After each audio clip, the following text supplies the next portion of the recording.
محمد وعلى آله وأصحابه أجمعين أما بعد فأعوذ بالله من الشيطان الرجيم بسم الله الرحمن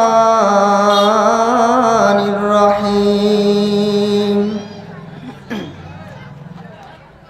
الذين ينفقون في السراء والضراء والكاظمين الغيظ والعافين عن الناس والله يحب المحسنين قال الله تعالى في القرآن الكريم خذ العفو وأمر بالعرف وأعرض عن الجاهلين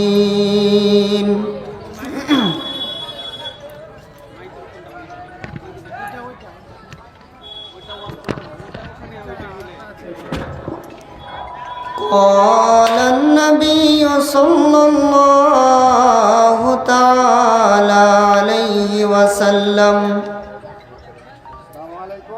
من يهرم الرفق يهرم الخير رواه مسلم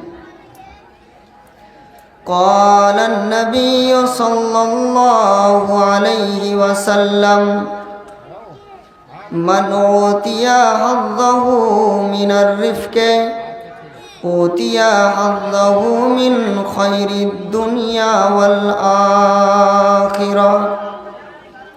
ومن حرم حظه من الرفق حرم حظه من خير الدنيا والآخرة رواه الترمذي আমার মতো পাপী যেন কেউ নাহি হয় জানি না জীবনে আমার জয় হলো না ক্ষয় পাপ আমার নাশ করিবে আমি হব নরকবাসী তবু কেন সুপথ ছেড়ে কুপথ ভালোবাসি আমি কুপথ ভালোবাসি বাহির খানা মানুষ আমার ভিতর মানুষ নয় আমার মতো পাপী যেন আর কেউ নাহি হয় জানি না জীবনে আমার জয় হলো না ক্ষয় ধনজন আর টাকা করির হিসাব দিতে হবে দেরি নাই রে চোখ বুঝিলে জবাবদিহি হবে তবে কেন মনের মাঝে একটু হয় না ভয়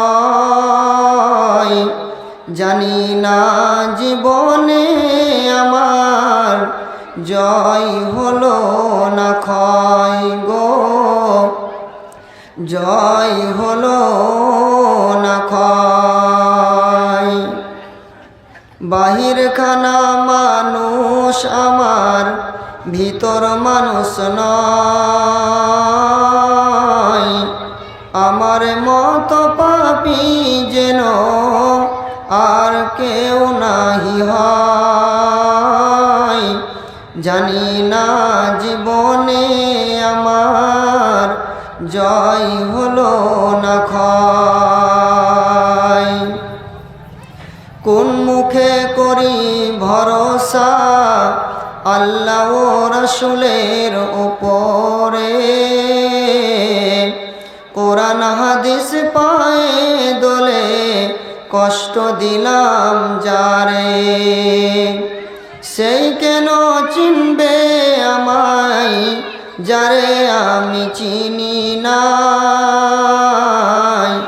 আমার মতো পাপী যেন কেউ নাহি হয়, জানি না জীবনে আমার জয় হলো না ক্ষয় গো, জয় হলো না ক্ষয়। নামাজ রোজার কথায় আমার মনটা নাহি বসে, চুরি ও ভণ্ডামির কথায় দারুণ ভাবে রসে, সেই দিন কি আর আমার পানে দেখবেন দয়াময়, জানি না জীবনে আমার জয় হলো না ক্ষয় গো, জয় হলো না ক্ষয়। উপস্থিত অত্র জলসার সুযোগ্য সভাপতি সাহেব, উপস্থিত ওলামা ইকরাম এবং আমার সামনে বসে থাকা জ্ঞান পিপাসু, দিনের দরদকে বুকে নিয়ে ছুটে আসা আমার প্রাণের ভাই ও বন্ধুগণ ও পর্দার আড়ালের মা ও বোনেরা, সমস্ত প্রশংসা সেই মহান আল্লাহ রাব্বুল আলামিনের নিমিত্তে, যিনি আজ আমাদেরকে এই দিনই সভাতে আসার তৌফিক দান করেছেন, আমাকে তৌফিক দিয়েছেন আপনাদের সামনে এসে কিছু বলার, যার জন্য আমি আপনাদের সামনে এসে কথা শুরু করতে পারলাম। তাই আমি আল্লাহ রাব্বুল আলামিনের কাছে কৃতজ্ঞতা আদায় করছি এবং আপনারাও আল্লাহ রাব্বুল আলামিনের শুকরিয়া আদায় করুন, যেই মহান আল্লাহ রাব্বুল আলামিন আপনাদেরকে বাছাই করে এখানে ওখানে মেলায় আড্ডা না দিয়ে এতগুলি লোকের মধ্য থেকে আল্লাহ রাব্বুল আলামিন আপনাকে সব থেকে পছন্দ করে আজকের এই দিনই মজলিসে বসার তৌফিক দান করেছেন। তাই আমিও আল্লাহর শুকরিয়া আদায় করছি, আপনিও করুন, আমরা উভয় পক্ষে বলি আলহামদুলিল্লাহ। অতঃপর দরুদ ও সালাম বর্ষিত হোক আমাদের শেষ নবী নবী মুহাম্মদুর রাসূলুল্লাহ সাল্লাল্লাহু আলাইহি ওয়াসাল্লামের ওপর। আল্লাহুম্মা সাল্লি আলাইহি, আল্লাহুম্মা বারিক আলাইহি, আল্লাহুম্মা আমিন। বিরাদান ইসলাম, পবিত্র কোরআনুল কারীমের দুই জায়গা থেকে আয়াত পড়েছি, সূরা আল ইমরান থেকে এবং সূরা আরাফ থেকে, এবং সহিহ মুসলিম থেকে একটি হাদিস পড়েছি এবং জামে তিরমিজি থেকে একটি হাদিস পড়েছি। ইনশাআল্লাহ কোরআন এবং হাদিসকে সামনে রেখে আমি নির্দিষ্ট সময়ের মধ্যে আমি আমার বিষয়কে ইতি করার চেষ্টা করব। আমা তৌফিক ইল্লা বিল্লাহ। সুপ্রিয় ভাই বন্ধুগণ, আমি আজ আপনাদের সামনে যে বিষয়টার উপর আলোচনা রাখব, সে বিষয় কাকে শোনাবো তা বুঝতে পারছি না। আজকে যেটা আলোচনা রাখব,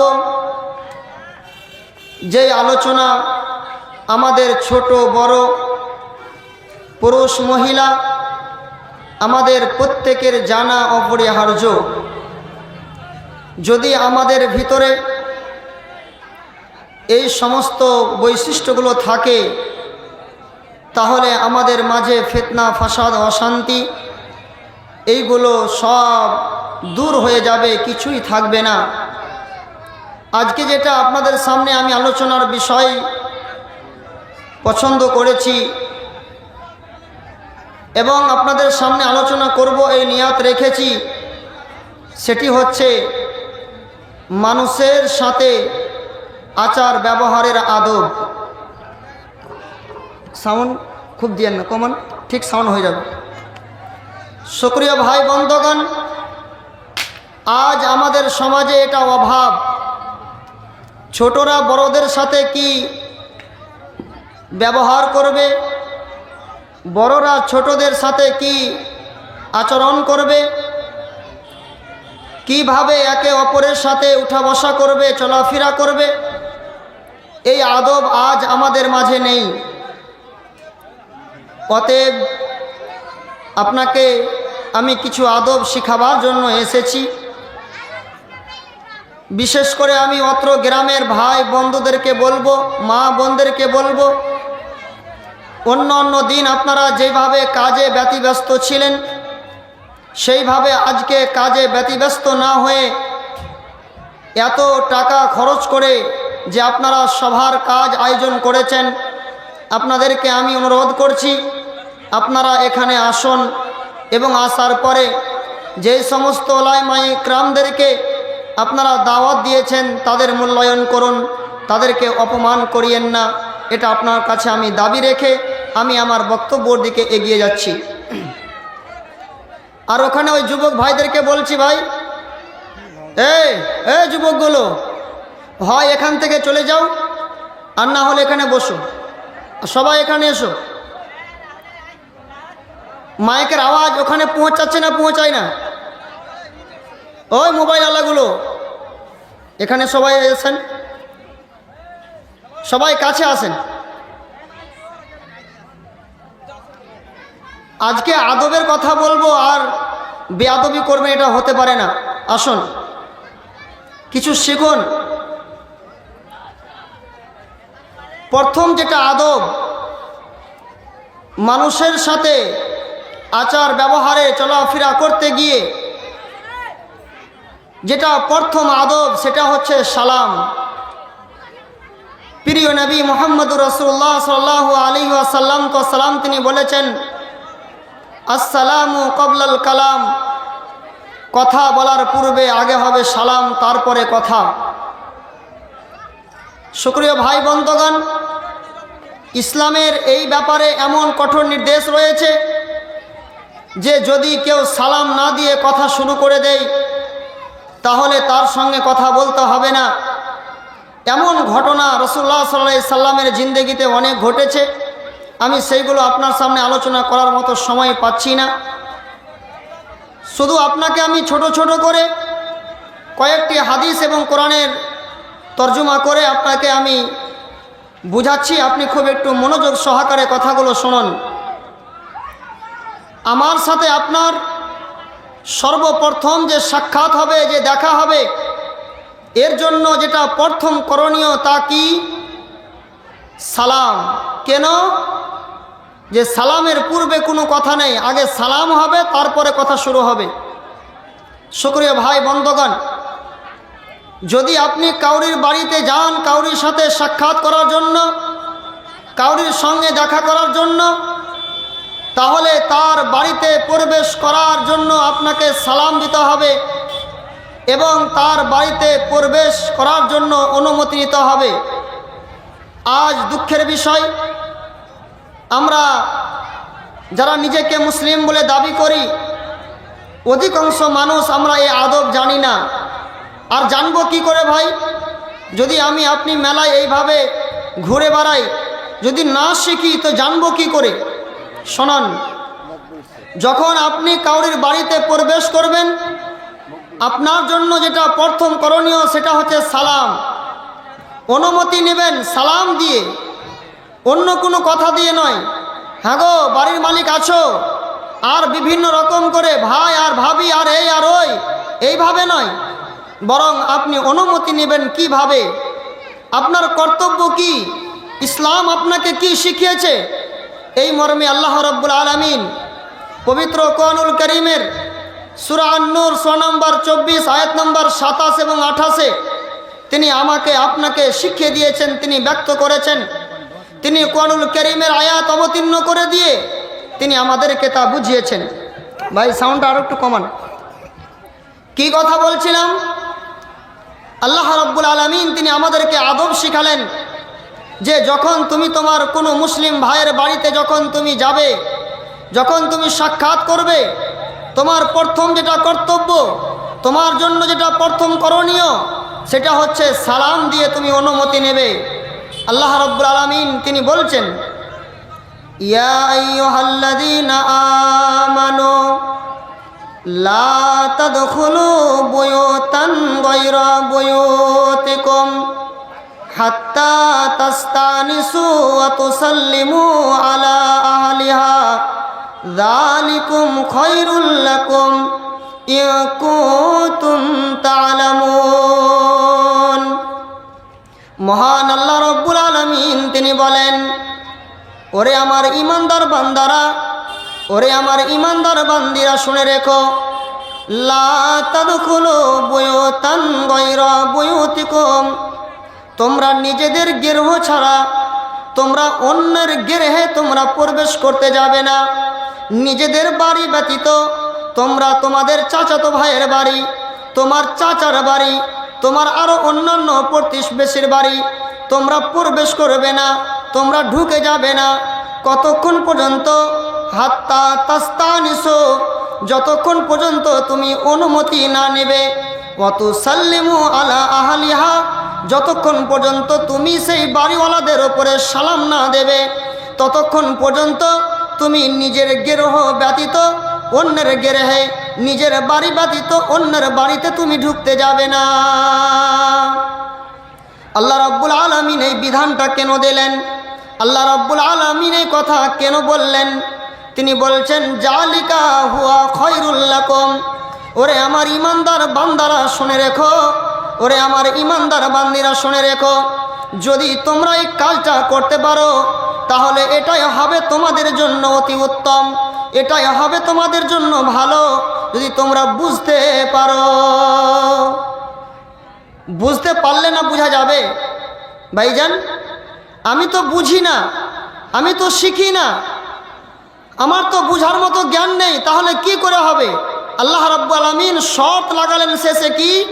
যদি তুমি বুঝতে পারো এর ভিতরে কি ভালাই আছে, এর ভিতরে কি কল্যাণ আছে, তাহলে এটাই তোমার জন্য বেশি উত্তম।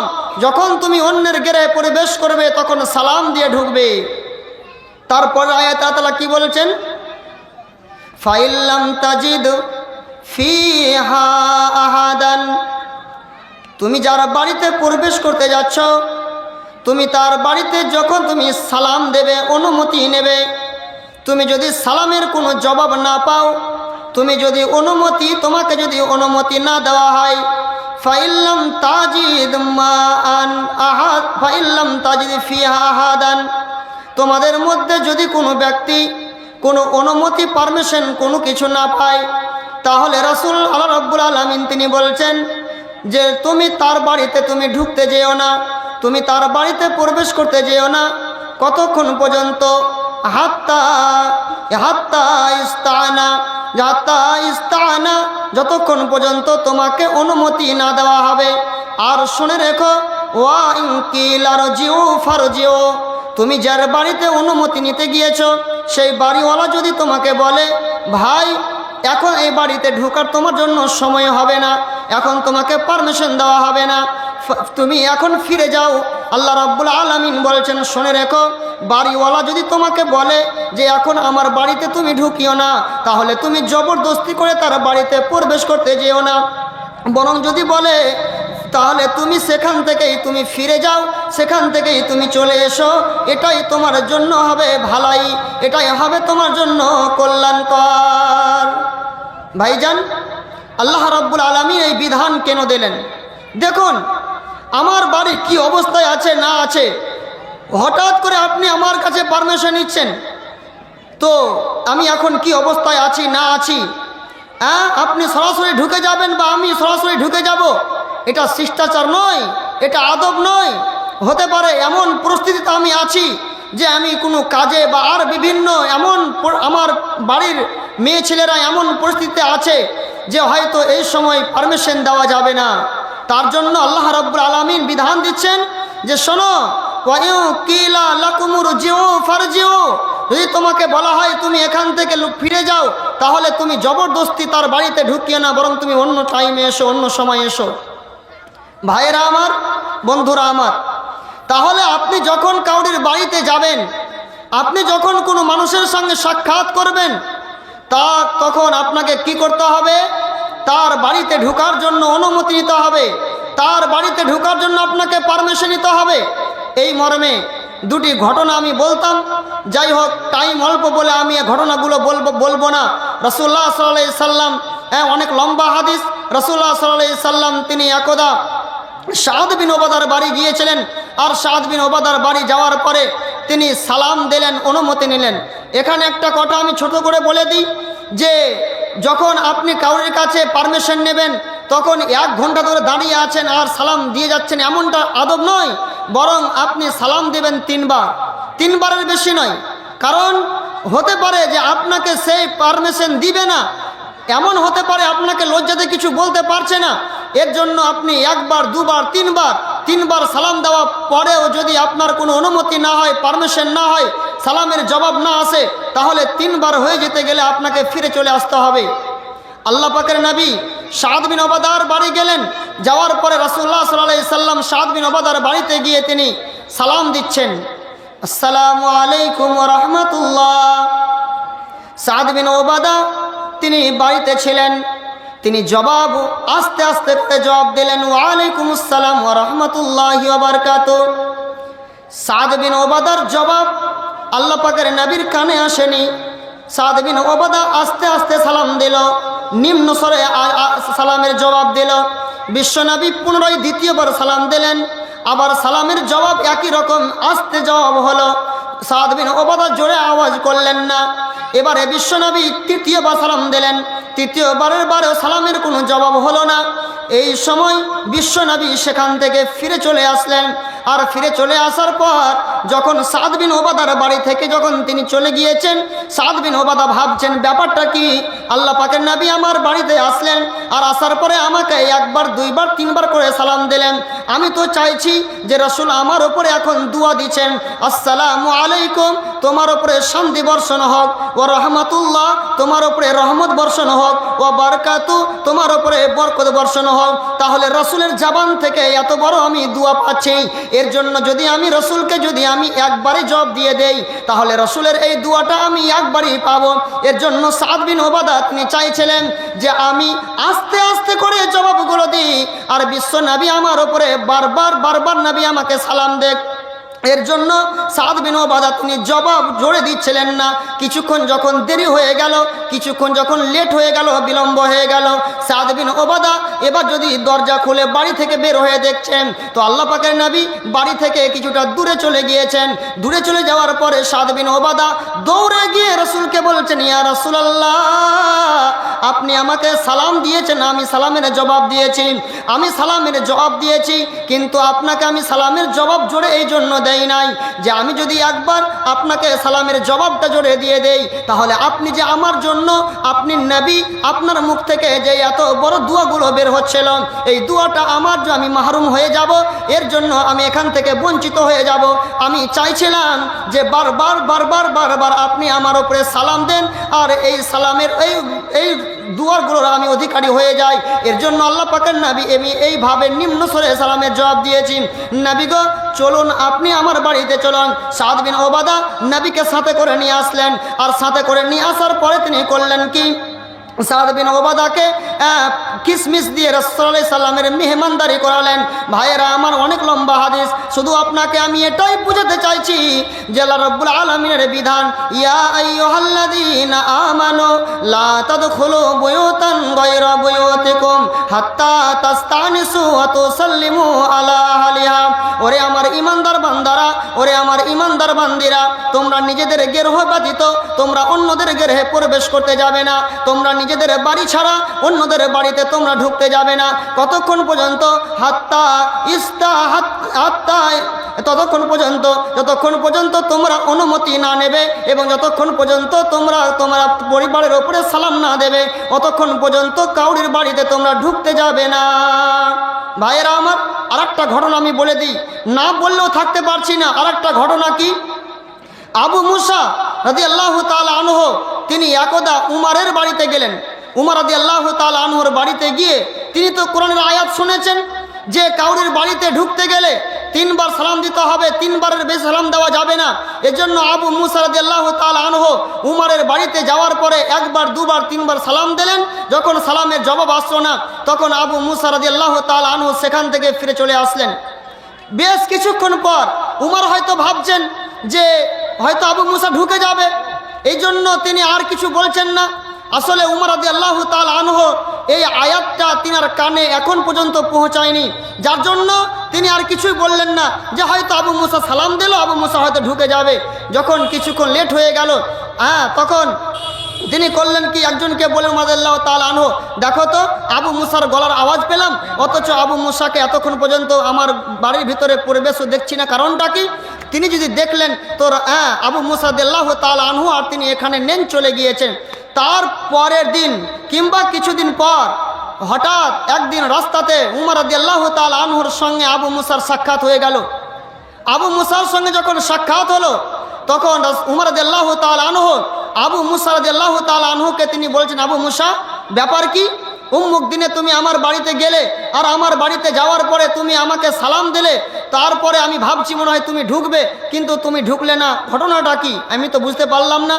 তখন আবু মুসা রাদিয়াল্লাহু তাআলা আনহু তিনি বলছেন যে আমি এই জন্য আপনার বাড়িতে প্রবেশ করিনি যে আল্লাহ রাব্বুল আলামিন আয়াত অবতীর্ণ করেছেন, লা তাদখুলু বুয়ুতান গায়রা বুয়ুতিকুম হাত্তা তাস্তানিসু ওয়া তুসাল্লিমু আলা আহলিহা।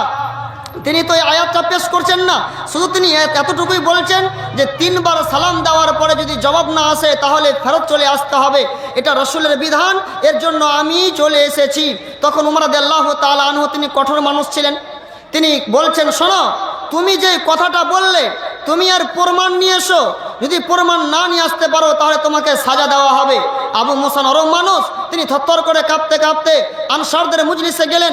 আর যাওয়ার পরে সে আনসাররা সেখানে মজলিসে কিছু কথা আলোচনা করছিল, সেখানে আবু মুসার চেহারার দিকে দেখছেন যে আবু মুসা, ব্যাপারটা কি, তোমার চেহারার আকৃতি এমনটা কেন? তখন আবু মুসা বলেছেন, ব্যাপারটা হচ্ছে এই যে আজকে আমাকে উমর বলেছে যে যদি আমি প্রমাণ না দিতে পারি যে 3 বারের বেশি সালাম দেওয়া যাবে না, 3 বারের পর তোমাকে ফেরত চলে আসতে হবে, যদি এর প্রমাণ যদি আমি দিতে না পারি তাহলে আজকে উমর রাদিয়াল্লাহু তাআলা আনহু আমার পিঠের খাল রাখবে না, আমাকে শাস্তি দেবে। এর জন্য আমি ভয় করছি কে এমন আছে যে আমার পক্ষ থেকে সেই সাক্ষী দিয়ে আমার এই মালটাকে আমার শাস্তি থেকে আমাকে বাঁচাবে। সেই সময় আনসারদের মধ্যে তিনারা বললেন, শোনো, আমরা সবাই যারা বড় আছি তারা তো দূরের কথা, আমাদের আনসারদের মধ্যে সবথেকে একজন ছোট বাচ্চা যার নাম হচ্ছে আবু সাঈদ, এই আবু সাঈদকে নিয়ে যাও, এই আবু সাঈদই বলে দেবে। সেই সময় আবু মুসার সঙ্গে আনসার সাহাবীগণ করলেন কি যে আবু সাঈদকে বলেন, বাবু তুমি যাও তো, গিয়ে উমারের সামনে তুমি সাক্ষ্য প্রদান করে দাও যে হ্যাঁ আল্লাহ রাব্বুল আলামিনের রাসূল তিনি এই কথা বলেছেন এবং আল্লাহ রাব্বুল আলামিন এটা বিধান অবতীর্ণ করেছেন যে নিজের বাড়ি ছাড়া অন্যর বাড়িতে তোমরা অনুমতি না পাওয়া পর্যন্ত তোমরা প্রবেশ করতে যাবে না। আবু সাঈদ রাদিয়াল্লাহু তাআলা আনহু তিনি ছোট ছেলে, তিনি গেলেন। আর যাওয়ার পরে তিনি উমর রাদিয়াল্লাহু তাআলা আনহুর সামনে গিয়ে বলছেন, হ্যাঁ আমি এই কথা রাসূলের মুখ থেকে শুনেছি, আল্লাহ রাব্বুল আলামিন আয়াত অবতীর্ণ করেছেন, ইয়া আইয়ুহাল্লাযীনা আমানু লা তাদখুলু বুয়ুতান গায়রা বুয়ুতিকুম হাত্তা তাস্তানিসু ওয়া তুসাল্লিমু আলা আহলিহা। এই আয়াত অবতীর্ণ করা আল্লাহ রাব্বুল আলামিন অবতীর্ণ করেছেন। এতদিন আমরা একে অপরের বাড়িতে একে অপরের গৃহে আমরা বিনা অনুমতিতে প্রবেশ করেছি, কিন্তু আজকের পর থেকে নিয়ে এটা আমাদের জন্য হারাম, এটা আমাদের জন্য নিষিদ্ধ। এর জন্য এটা রাসূল সাল্লাল্লাহু আলাইহি সাল্লাম তিনি আমাদেরকে এই আয়াত পড়ে শুনিয়েছেন, এটা আল্লাহর বিধান। উমর রাদিয়াল্লাহু তাআলা আনহু তিনি আফসোস করলেন, হায়রে এই বিধান যে আল্লাহ রাব্বুল আলামিনের নবী তিনি সাহাবায়ে কেরামদের সামনে বলেছেন, এই আয়াত যে সাহাবায়ে কেরামদের কাছে পৌঁছেছেন, কিন্তু আমি সেই দিন হয়তো ব্যবসা বাণিজ্যে লেনদেনের ক্ষেত্রে আমি হয়তো ব্যতিব্যস্ত ছিলাম, এর জন্য হয়তো আমি এই সুযোগ পাইনি। ভাই আমার, আপনাকে আমি কি শিখালাম যে আপনি যখন অন্যের বাড়িতে যাবেন, আপনার আত্মীয়র বাড়ি হোক আর কাউরির বাড়ি হোক, আপনি সালাম না দিয়ে এবং অনুমতি না নিয়ে আপনি বাড়িতে ঢুকতে পারবেন না। এবারে আপনাকে আমি বলি, তাহলে আসসালামু কাবলাল কালাম, কথা বলার পূর্বে আপনাকে সালাম দিতে হবে। এটা হচ্ছে প্রথম শিষ্টাচার, এটা হচ্ছে প্রথম আদব। কিন্তু ভাইজান, এই সালাম আমরা কাকে দেব, এই সালাম আমরা কিভাবে দেব, এর পদ্ধতি কি, এর আদব কি, এর শিষ্টাচার কি? চলুন আপনাকে আমি চট করে আমি কয়েকটা হাদিসের অনুবাদ করে আমি আমার বিষয়টাকে এগিয়ে যাব দ্বিতীয় পয়েন্টের দিকে। রাসূলুল্লাহ সাল্লাল্লাহু আলাইহি সাল্লাম তিনি বলেছেন, ইউসাল্লিমুর রাকিবু আলাল মাসি, যারা সওয়ারিতে থাকবে, মনে করেন আপনি মোটরসাইকেলে আছেন, আর একজন মানুষ হয়তো সে পায়ে হেঁটে যাচ্ছে, তাহলে এখানে কর্তব্য হচ্ছে, আদব হচ্ছে যে সওয়ারিতে আছে সে সালাম দেবে। কাকে সালাম দেবে? যে পায়ে হেঁটে চলছে তাকে। চাই যে যেই ব্যক্তি হয়তো সওয়ারিতে আছে, মোটর বাইকে আছে বা আর কিছুতে আছে, সে যতই বড় হোক না কেন, এমনটা তো হতে পারে যে হয়তো সওয়ারিতে আছে সে হচ্ছে শিক্ষক, আর যে চলছে সে হচ্ছে ছাত্র, অথচ শিক্ষকেরও এটা কর্তব্য যে তাকে সালাম দিতে হবে, ছাত্রকে, কারণ রাসূলের বিধান। এখানে আমি যে শিক্ষক বলে অহংকার করবো, আমি কেন সালাম দিব, আমার ছাত্র সালাম দেব না, বরং এই জায়গাতে আপনার কর্তব্য হচ্ছে। রাসূলুল্লাহ সাল্লাল্লাহু আলাইহি সাল্লাম তিনি বলেছেন, ইউসাল্লিমুর রাকিবু আলাল মাশি, যারা সওয়ারিতে থাকবে তারা সালাম দেবে, যারা পায়ে হাঁটবে তাদেরকে। তারপর রাসূল সাল্লাল্লাহু আলাইহি সাল্লাম তিনি বলছেন, ওয়াল মাসিরুল কায়দে, যারা পায়ে হেঁটে চলবে এরা সালাম দেবে কাদেরকে? এরা বসে থাকবে তাদেরকে। মনে করেন আপনি পায়ে হেঁটে চলছেন আর আরেকজন ব্যক্তি সে বসে রাস্তার ধারে, তখন আপনার কর্তব্য কি? আপনার কর্তব্য হচ্ছে যে তাকে সালাম দেবেন যে বসে আছে। যে বসে আছে সে আপনাকে সালাম দেবে এমনটা নয়, বরং আপনি হাঁটছেন, আপনাকে সালাম দিতে হবে। তারপরে রাসূল সাল্লাল্লাহু আলাইহি সাল্লাম তিনি বলছেন, ওয়াল কালিলু আলাল কাসিরে, আর অল্প সংখ্যক লোক সালাম দেবে বেশি সংখ্যক লোকেদেরকে। মনে করেন এমন পরিস্থিতি আছে যে রাস্তার একদিক থেকে দুই দিক থেকে দুই দল আসছে, একদিকে হয়তো অল্প সংখ্যক আর একদিকে বেশি সংখ্যক, তাহলে এখানে সালাম দেবে কারা? রাসূলুল্লাহ সাল্লাল্লাহু আলাইহি সাল্লাম তিনি বলছেন, ওয়াল কালিলু আলাল কাসিরে, অল্প সংখ্যক লোকেরা সালাম দেবে বেশি সংখ্যক লোকেদেরকে। এবং অন্য হাদিসে রাসূলুল্লাহ সাল্লাল্লাহু আলাইহি সাল্লাম তিনি বলেছেন, ওয়া ইউসাল্লিমুস সাগীরু আলাল কাবীরে, ছোটরা সালাম দিবে বড়দেরকে। শুকরিয়া ভাই বন্ধুগণ, এখানে ঠিক আছে যে ছাত্র সালাম দেবে শিক্ষককে, কিন্তু যদি পরিস্থিতি এমন ঘটে যায় যে হয়তো শিক্ষক আছে যানবাহনের ওপরে, সওয়ারির ওপরে, এই জায়গাতে কিন্তু শিক্ষককে সালাম দেবে ছাত্রকে কেন? রাসূলুল্লাহ সাল্লাল্লাহু আলাইহি সাল্লাম, আনাস রাদিয়াল্লাহু তাআলা আনহু তিনি বলছেন যে আল্লাহ পাকের নবী তিনি একদিন কিছু ছোট ছোট মাসুম বাচ্চারা খেলছিল, রাসূলুল্লাহ সাল্লাল্লাহু আলাইহি সাল্লাম তাদের পাশ দিয়ে তিনি গেলেন। রাসূল সাল্লাল্লাহু আলাইহি আনাস বলছেন যে রাসূলুল্লাহ সাল্লাল্লাহু আলাইহি সাল্লামের ব্যাপারে বলছেন, মাররা আলা গিলমানিন ফাসাল্লামা আলাইহিম, রাসূলুল্লাহ সাল্লাল্লাহু আলাইহি সাল্লাম কিছু ছোট ছোট বাচ্চাদের পাশ দিয়ে তিনি যাচ্ছিলেন, রাসূল সাল্লাল্লাহু আলাইহি সাল্লাম তাদেরকে সালাম করলেন। অন্য হাদিসে রয়েছে জারির রাদিয়াল্লাহু তাআলা আনহু থেকে বর্ণিত, তিনি বলছেন যে আন্না রাসূলুল্লাহ সাল্লাল্লাহু আলাইহি ওয়াসাল্লাম মাররা আলা নিসওয়াতিন, রাসূলুল্লাহ সাল্লাল্লাহু আলাইহি সাল্লাম একদা কিছু মহিলাদের পাশ দিয়ে তিনি যাচ্ছিলেন, সেই সময় রাসূল সাল্লাল্লাহু আলাইহি সাল্লাম ফাসাল্লামা আলাইহিন্না, রাসূল সাল্লাল্লাহু আলাইহি সাল্লাম তাদেরকে সালাম দিলেন। শুকরিয়া ভাই বন্ধুগণ, তাহলে সালাম কে কাকে দেবে এই আদব আপনাকে বললাম। আপনি বলবেন মুলি সাহেব সালাম এমন কি জিনিস, সালাম এমন কি জিনিস যে সালাম না দিতে গেলে কথা বলা যাবে না? ভাই আমার, আমি এই পয়েন্টটাকে শেষ করার জন্য আর বেশি কথা না বাড়িয়ে শুধু একটা হাদিস বলে আমি আমার এই পয়েন্টটাকে শেষ করতে যাচ্ছি। তা হচ্ছে এই, আল্লাহ পাকের নবী বলছেন কি, আল্লাহ রাসূল সাল্লাল্লাহু আলাইহি সাল্লাম তিনি বলছেন, ওয়ালা লা তাদখুলুল জান্নাতা, বিশ্বনবী আমার বলছেন, ওরে পৃথিবীর মানুষেরা শুনে নাও, লা তাদখুলুল জান্নাতা, ততক্ষণ পর্যন্ত তোমাদের মধ্যে কোনো মানুষ জান্নাতে প্রবেশ করতে পারবে না, ততক্ষণ পর্যন্ত তোমাদের মধ্যে কেউ জান্নাতে যেতে পারবে না। কতক্ষণ পর্যন্ত? হাত্তা তুমিনু, যতক্ষণ পর্যন্ত সেই মুমিন না হবে। তাহলে মুমিন ব্যতীত গায়ের মুমিনের জন্য জান্নাত নেই, বরং আল্লাহ রাব্বুল আলামিন জান্নাত তৈরি করে রেখেছেন কাদের জন্য? না তো মুমিনদের জন্য। মহান আল্লাহ রাব্বুল আলামিন তিনি কোরআনে বলেছেন, ওয়াসারিউ ইলা মাগফিরাতিম মির রাব্বিকুম ওয়া জান্নাতিন আরদুহাস সামাওয়াতি ওয়াল আরদ উইদ্দাতুল লিল মুত্তাকিন। ওরে পৃথিবীর মানুষেরা, তোমরা দৌড়ে এসো, জলদি করে এসো, তোমরা ছুটে এসো, তোমরা বিলম্ব করিও না। কোথায় ছুটে আসবে? ইলা মাগফিরাতিম মির রাব্বিকুম, এমন জায়গাতে তোমরা ফিরে ছুটে এসো যেই জায়গাতে তোমার রবের ক্ষমা রয়েছে। যেমন আজকের এই সভা, আজকের এই জালসার এমন ফজিলত, যারা এই সভাতে থাকবে এদের জন্য রয়েছে মাগফিরাত, এদের জন্য রয়েছে ক্ষমা। ভাইয়েরা আমার, মহান আল্লাহ রাব্বুল আলামিন এদের দিকেই, এই সবার দিকে ইশারা করে বলছেন ওয়াসারিউ ইলা মাগফিরাতিম মির রাব্বিকুম, ও পৃথিবীর মানুষেরা তোমরা দৌড়ে এসো, ছুটে এসো, বিলম্ব করিও না, এখানে ওখানে তোমরা আড্ডাবাজি করে বেড়াইও না, তোমরা তাড়াতাড়ি চলে এসো। কোথায় আসবে গো? ইলা মাগফিরাতিম মির রাব্বিকুম, তোমার রবের যেখানে ক্ষমা রয়েছে, তোমার রবের ক্ষমার জায়গাতে তুমি ছুটে এসো। ওয়া জান্নাতিন, এবং তুমি সেই জান্নাতের দিকে ছুটে এসো। আর জুহাস সামাওয়াতু ওয়াল আরদ, যে আসমানের পরিধি হচ্ছে আসমান এবং জমিনের নেই, সেই জান্নাতের দিকে তোমরা ছুটে এসো।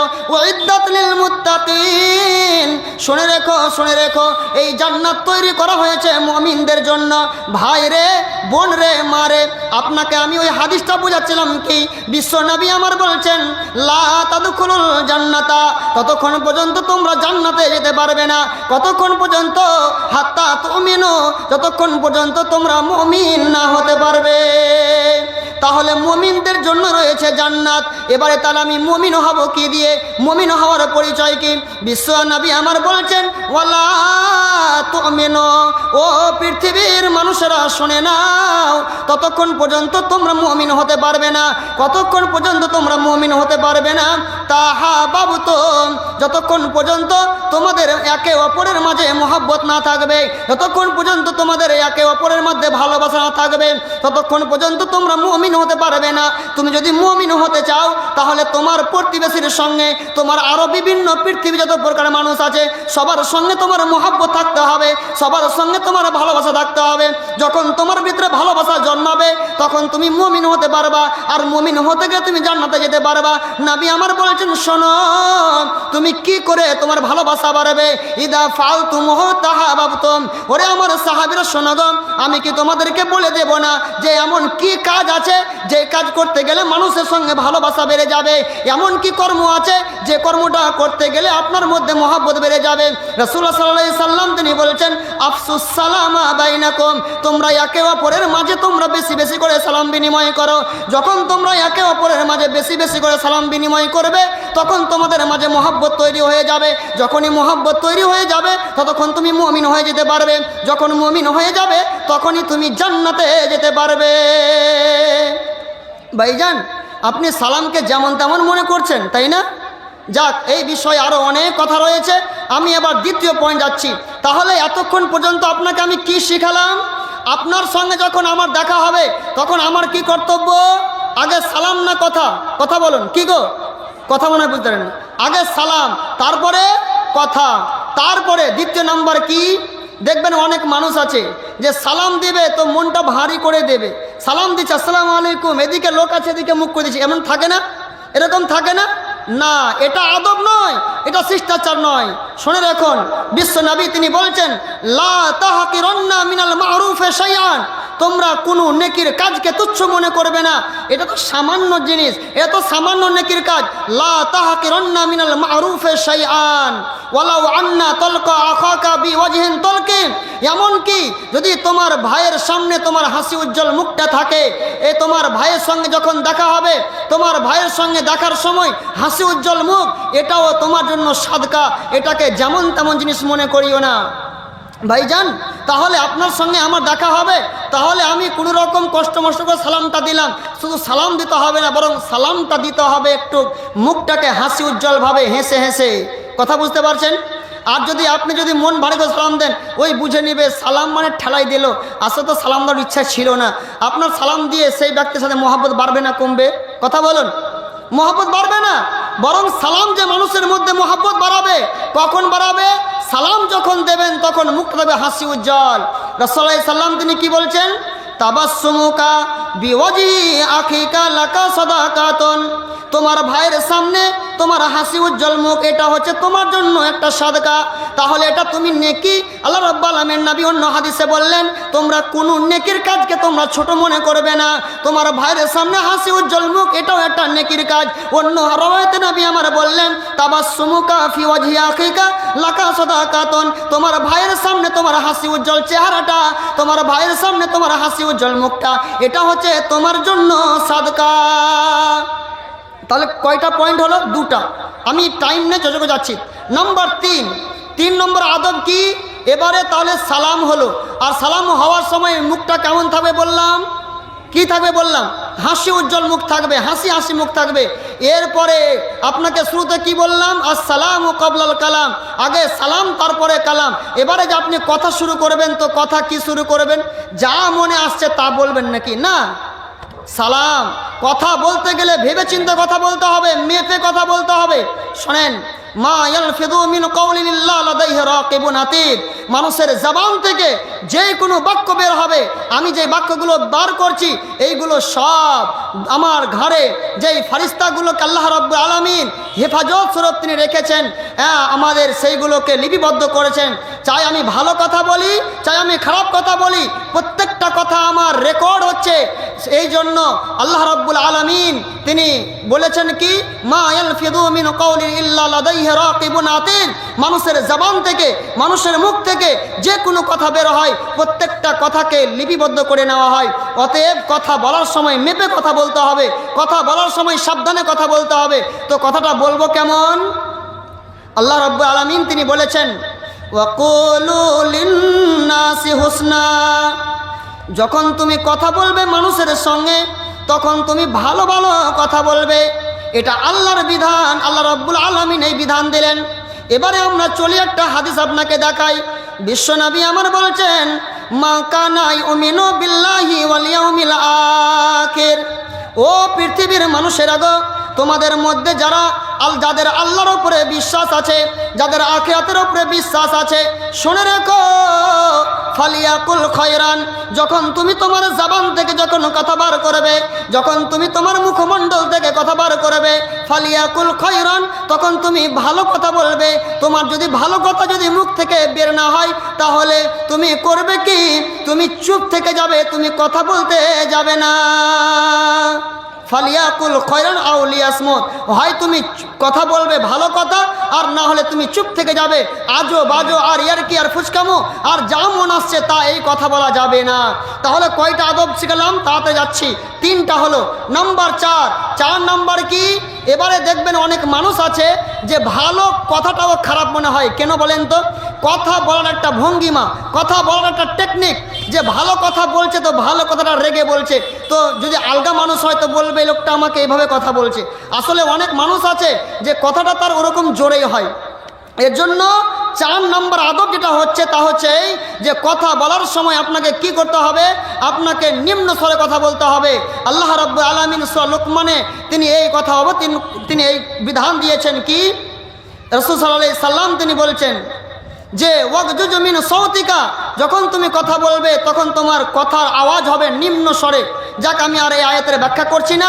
তাহলে আপনাকে আমি 4 নম্বর আদব শিখালাম কি, কথাটা হবে শান্তি কথা, কথাটা হবে মিষ্টি কথা, কথাটা রেগে নয়, কথাটা কর্কশ ভাষা নয়। নাম্বার 4 যেটা আদব, সেটা হবে আপনার ভিতরে বিনয়ের পরিচয় হবে, আপনার ভিতরে নম্রতার পরিচয় হবে। এটা আপনার প্রমাণ থাকতে হবে আপনার চলাতে, আপনার ফিরাতে, আপনার হাঁটাতে, মানুষের সঙ্গে কথাবার্তা, লেনদেন, সব ক্ষেত্রে আপনার ভিতরে বিনয় থাকতে হবে। শুনে রাখুন, যদি বিনয় না থাকে তাহলে আপনার ক্ষতিটা কি হতে পারে, বিনয়ী থাকতে গেলে আপনার লাভ কি হতে পারে। আমি শুধু 2টা হাদিস তর্জমা করে এই পয়েন্টটাও শেষ করছি। বক্তা সাহেব এসে গিয়েছেন, যদিও বক্তা সাহেব এসে গেছেন তো আমি 5-10 মিনিট টাইমটা নিচ্ছি। দেখুন, শুধু চর্চা করে আদবগুলো আপনাকে শিক্ষা দিই। রাসূলুল্লাহ সাল্লাল্লাহু আলাইহি সাল্লাম তিনি বলেছেন,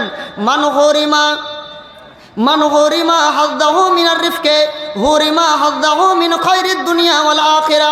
আল্লাহ পাকের নবী বলছেন, যেই ব্যক্তিকে বিনয় থেকে বঞ্চিত রাখা হয়েছে, যেই ব্যক্তির ভিতরে নম্রতা নেই, যার ভিতরে কর্কজের ভিতরে অহংকার, যার ভিতরে বিনয় নেই, সরলতা নেই, যার ভিতরে নম্রতা নেই, আল্লাহ রাব্বুল আলামিন এই ব্যক্তিকে রব্বুল আলামিন বলছেন, মান উতিয়া হাজ্জাহু মিনার রিফকে উতিয়া হাজ্জাহু মিন খায়রিদ দুনিয়া ওয়াল আখিরা।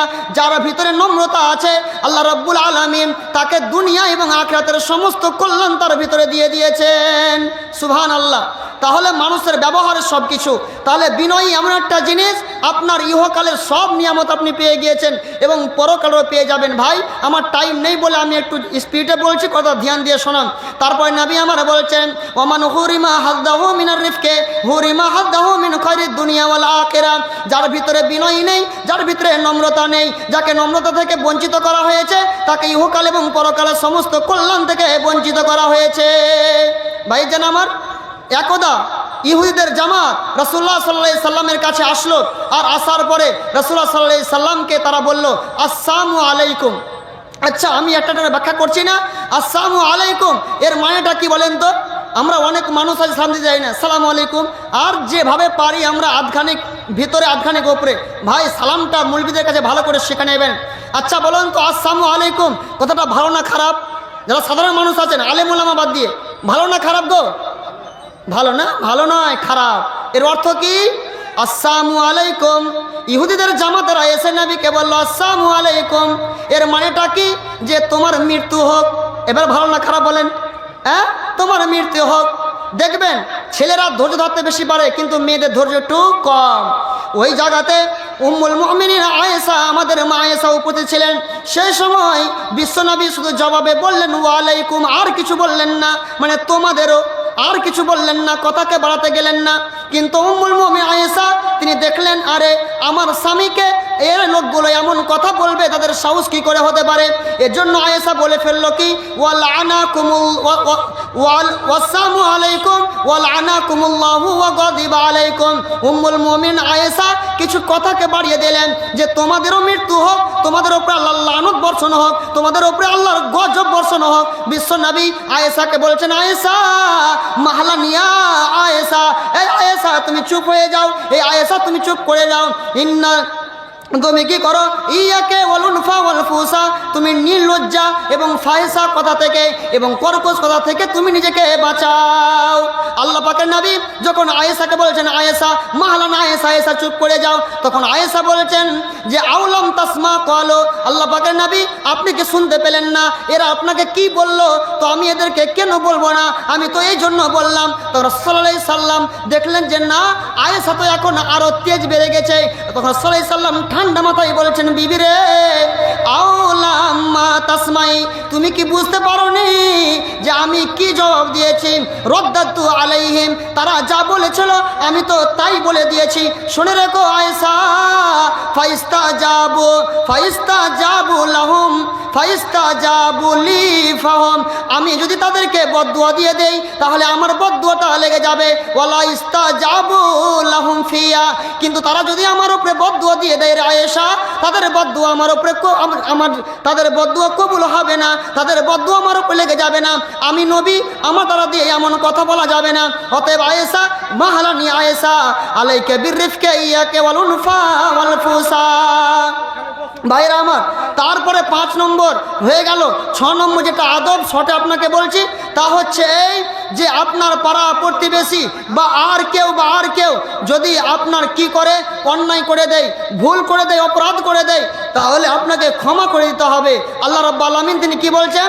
আল্লাযীনা ইউনফিকুনা ফিস সাররাই ওয়াদ দাররাই ওয়াল কাযিমিনাল গায়যা ওয়াল আফিনা আনিন নাস আল্লাহু ইউহিব্বুল মুহসিনিন। মহান আল্লাহ রাব্বুল আলামিন বলেছেন, যারা সচ্ছল অবস্থা দান করবে, যারা অসচ্ছল অবস্থা দান করবে, ওয়াল কাযিমিনাল গায়যা, নিজের রাগকে কন্ট্রোল করে নেবে, ওয়াল আফিনা আনিন নাস, মানুষকে ক্ষমা করে দেবে, আল্লাহু ইউহিব্বুল মুহসিনিন, আল্লাহ রাব্বুল আলামিন নেক কর্মশীলদেরকে তিনি ভালোবাসেন। ভাইরা আমার, তাহলে আপনি যদি মানুষকে ক্ষমা করতে পারেন, রাগটাকে খেয়ে নিতে পারেন, তাহলে আপনি একজন মুহসিন বলে পরিচয় দিতে পারবেন। একজন ব্যক্তি রাসূলুল্লাহ সাল্লাল্লাহু আলাইহি সাল্লামকে এসে বলে, আল্লাহ রাসূল, আপনি আমাকে এমন একটা আমলের কথা বলুন যে আমলটা করতে গেলে আমি জান্নাত যাবো। রাসূলুল্লাহ সাল্লাল্লাহু আলাইহি ওয়াসাল্লাম লা তাকজাব, রাগ করিও না। তখন রাসূল বুঝতে পারেনি, আবার বারবার ফারাদ্দা মিরারান, বারবার একই কথা যখন বললো, রাসূল আবার বলছেন লা তাকজাব, রাগ করিও না। মানেটা কি? যে রাগ করে তুমি রাগকে কন্ট্রোল করবে। সুপ্রিয় ভাই বন্ধুগণ, এটা হলো আপনার 6 নম্বর আদব। 7 নম্বর আদব যেটা হচ্ছে সেটা হচ্ছে এই যে আপনি কি করবেন, যে তাদেরকে আপনি তাদেরকে কি করে দেবেন, মানুষকে আপনি ক্ষমা করে দেবেন। সূরা আরাফে আল্লাহ বলেছেন খুজিল আফওয়া, তুমি মানুষকে ক্ষমা করে দাও। ওয়াল খুজিল আফওয়া ওয়া আমুর বিল উরফি, এবং মানুষকে তুমি নেক কাজের তুমি আদেশ দেবে। কোনো মানুষ ভুল করলে সেই ভুলটাকে না বাড়িয়ে, না সেটাকে সমাধান, সেটাকে আরও বিপদ না বাড়িয়ে সেটাকে কি করবে, তাকে বুঝাবে, সৎকে আদেশ দেবে। ও আর জানিল জাহিলিন, যারা মূর্খ, যারা বুঝে না, যাদের জ্ঞান নেই, তাদের সঙ্গে তর্কে লিপ্ত হবে না, বরং তাদেরকে সুপদেশ দিয়ে তুমি সেখান থেকে ফিরে যাবে। মূর্খদের সঙ্গে তুমি তর্ক করতে যাবে না। ভাইজান, আপনাকে আমি এই যে 7খানা আদব শিখালাম। নাম্বার 1, আপনি সালামের কথা বলার পূর্বে সালাম দেবেন। নাম্বার 2, সালাম দেওয়ার সময় আপনার মুখে থাকবে হাসি হাসি মুখ। নাম্বার 3, যখন আপনি কথা বলবেন ভালো কথা বলবেন। নাম্বার 4, আপনার যখন কথা হবে কথাগুলো নিম্ন আওয়াজে হবে, কঠোরভাবে নয়, আপনার ব্যবহার হতে হবে নম্র। নাম্বার 6, আপনি মানুষকে করবেন কি, যে আপনি নিজের রাগকে কন্ট্রোল করতে শিখবেন। নাম্বার 7, আপনি মানুষকে ক্ষমা করবেন। এই 7খানা গুণ যদি আপনি যে তৈরি করে নিতে পারেন, ইনশাআল্লাহ যারা বুঝতে পারবে আপনার মর্যাদা, যারা বুঝতে পারবে আপনার সম্মান, ইনশাআল্লাহ তারা আপনাকে সম্মান দেবে ইনশাআল্লাহ। ভাই বন্ধুগণ, এইভাবে যেই পদ্ধতিতে আল্লাহ এবং তার নবী আমাদেরকে আদব শিখিয়েছেন, শিষ্টাচার শিখিয়েছেন, যদি এই আদব আমার এবং আপনার ভিতরে থাকে, তাহলে আমার ভিতরে আপনার ভিতরে অশান্তি থাকবে না ইনশাআল্লাহ। যাই হোক, আমি টাইম যদিও মনে হচ্ছে পার হয়ে গেল, জানি না, তো এখান থেকে আমি শেষ করছি। রব্বুল আলামিন যেই আদবগুলো আজ আমি অল্প সময়ের মধ্যে পেশ করলাম, আল্লাহ গো, তুমি আমাদের মাঝে এই আদবগুলো, তুমি আমাদের ভিতরে এই আদবগুলো অধিকারী হওয়া তৌফিক দান করো, এবং এই আদব সহকারে যাতে করে আমরা একে অপরের সাথে আচরণ করতে পারি, ব্যবহার করতে পারি। আল্লাহ তুমি আমাদের সকলকে তৌফিক দান করো, আমিন। ওয়া আখির দাওয়ানা আনিল হামদুলিল্লাহি রাব্বিল আলামিন। আসসালামু আলাইকুম ওয়া রাহমাতুল্লাহি ওয়া বারাকাতুহু। ওয়া আলাইকুম আসসালাম ওয়া রাহমাতুল্লাহি ওয়া বারাকাতুহু। শুকরান, জাযাকুমুল্লাহু খাইরান ওয়া আহসানাল জাযা। অসংখ্য ধন্যবাদ ফজিলাতুল শাইখ মাওলানা সাহেবুল ইসলাম হেমায়েতিকে তার জ্ঞান গর্ভ আলোচনার জন্য। সব থেকে বড় কথা যেটা ভালো লাগলো, যে পুরো বিষয়টা মানে শুরু থেকে শেষ পর্যন্ত বিষয়ের ওপরে উনি কথা বলেন। এদিক সেদিক কোনো আজগুবি আলিম লাইলার মতো কোনো কিসসা কাহিনী নয়, কোরআন এবং হাদিসকে সামনে রেখে পুরো বক্তব্য পেশ করলেন। সেই বক্তব্য আমরা খুব শুনলাম, ভালো লাগলো, কিন্তু শোনার মধ্যে সীমাবদ্ধ না রেখে আমরা আমল করব, বাস্তবায়ন করব, এটাই আল্লাহ তাআলার কাছে আমাদের তৌফিক কামনা। এবার আপনাদের সামনে মাইকে ডেকে নিব ফজিলাতুল শাইখ মাওলানা আবুল হোসেন সাহেব। তিনি একজন সুযোগ্য বক্তা, সুবক্তা। বর্তমানে বাড়ি পাকুড়, আগে বাড়ি ইলামি ছিল। আমাদের বন্ধু, মোবারকপুরে একসাথে কিছুদিন ছিলাম। তিনি আসছেন, তিনি কোরআন ও সুন্নাহকে সামনে রেখে আমাদেরকে শুনিয়ে তিনি আমাদেরকে আরো দেখাবেন। আসুন।